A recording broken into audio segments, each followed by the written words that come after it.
Finally, Doug, another female accuser has joined the civil lawsuit against Browns quarterback Deshaun Watson, bringing the total number of cases down to 24.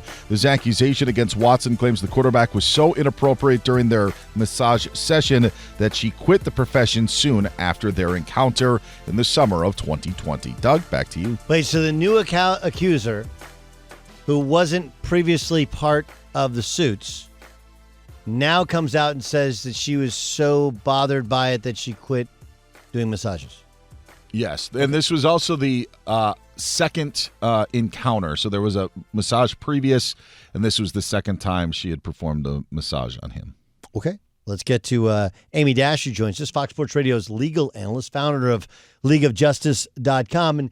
And Amy, look, it's always difficult to question any sort of accuser. It's frankly unfair. But I also would tell you that even though I'm stating on one hand I'm being unfair, it's also reasonable. It's not like we didn't know these cases exist. We didn't know that he was being sued and that she didn't know he's being sued.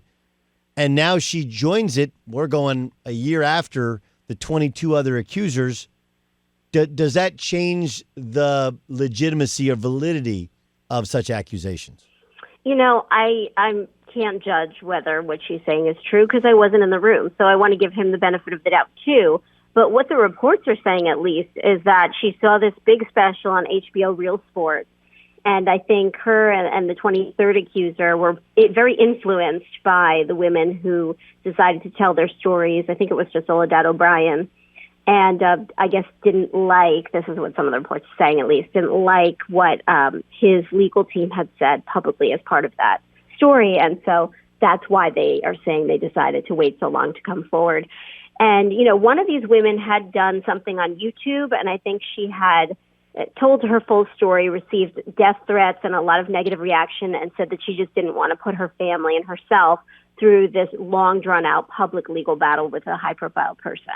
Makes sense. So that's their reasoning. Right. I want to play for you something. This is Friday. This is what has set off kind of a chain reaction from Tony Busby, who represents these women and represents these cases, as well as others. Here's Rusty Hardin, attorney for Deshaun Watson, talking about these alleged incidents.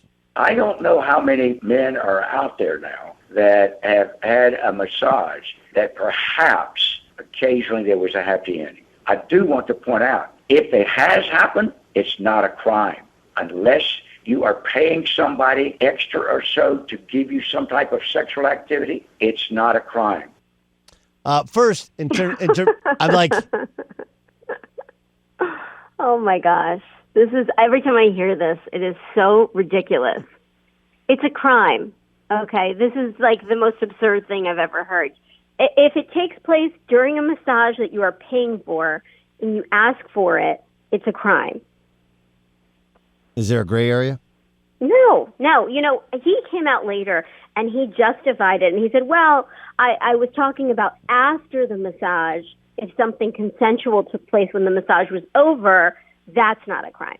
But, I mean, listen, I'm not an expert on happy endings, okay? But a happy ending, by definition, I've always understood it to mean the ending of a massage, which would mean it's during the paid-for massage.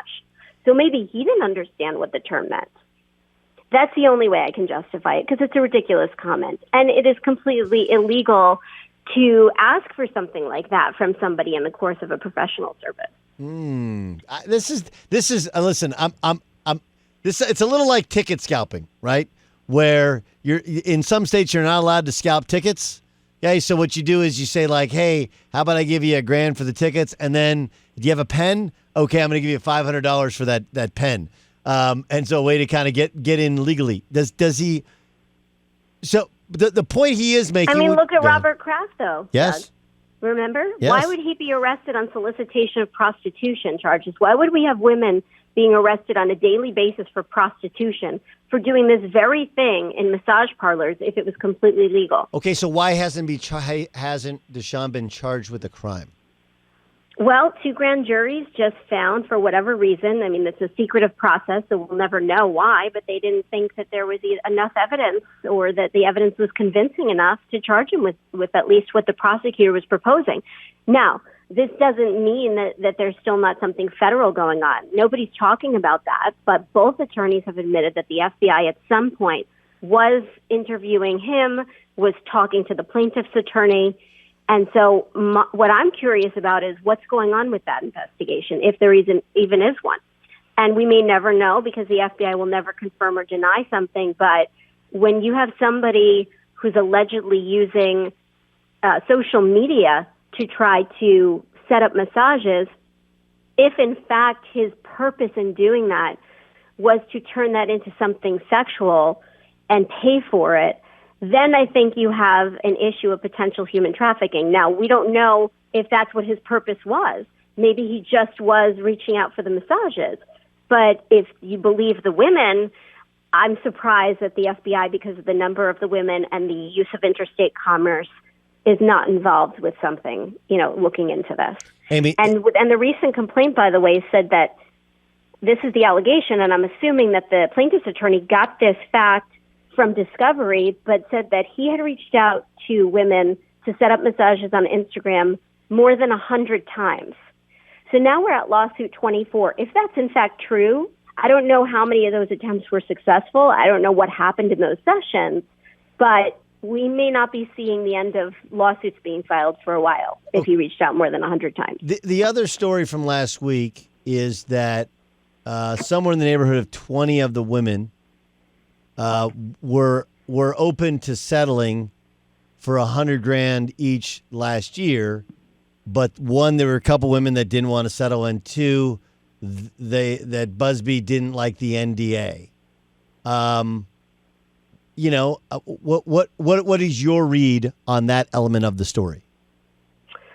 I think it was a bad move, if that was the case, for Watson's attorney to not follow through and settle as many of those cases as women wanted to settle. So it was 18 women.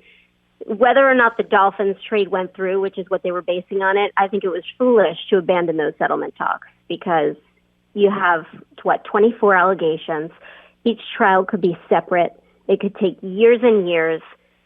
Because of that, the women sought out more press and went on HBO Real Sports, which led to 2 more suits being filed, which may not have happened had he settled. No, it doesn't mean that if you settle, you're admitting that you did anything wrong. He might be completely innocent, and he's innocent until proven guilty. However, just to be able to move on with his life, he has so much money. If that was the amount, if he was willing to pay it to get into the Dolphins, then maybe it would have been worth it for him to just put all this behind and maybe have to contend with 1 or 2, because now you have 2 more suits filed. So now the NFL is going to have to go back, open its investigation again, go look and talk to these 2 women, so that won't be over. There was a hope that we would find out that determination soon. And then what if these 2 women decide to go back to the police and file police reports, and then there has to be another investigation and potentially another grand jury proceeding? What do you think the NFL does this season?